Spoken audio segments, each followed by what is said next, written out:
Welcome to a presentation on universal accessibility. Effective urban planning is one that challenges and eliminates exclusion of all forms.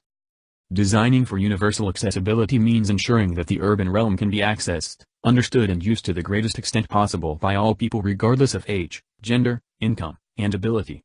Universal accessibility becomes extremely important as Canada reimagines its transportation future. The number one priority on the Transportation 2030 plan is the traveler. Canada aims to provide its residents with greater choice, better service, lower transport spending and enhanced rights over the public realm. Canadians responded overwhelmingly in favor of expanding the options available to its residents, especially those that are differently abled than their peers. This was to improve people's overall accessibility to services and thereby the public realm.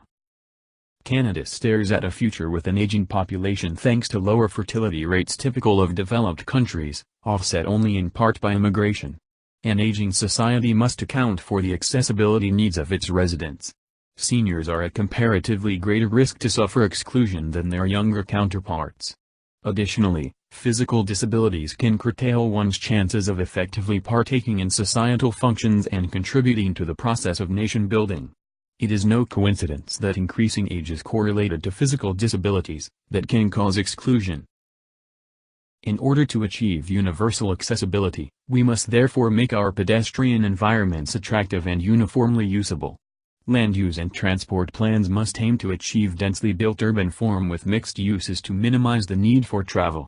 Elderly communities at risk of exclusion must be provided with on-demand access to accessible transport.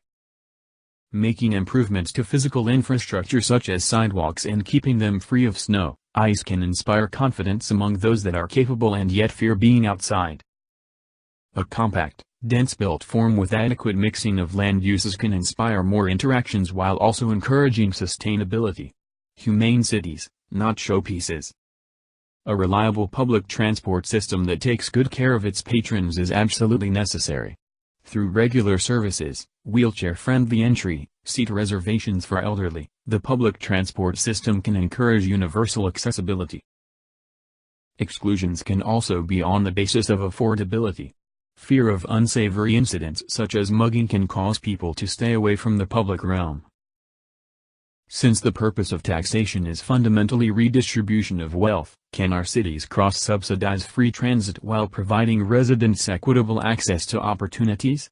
There are counter-arguments though. Time to walk the talk?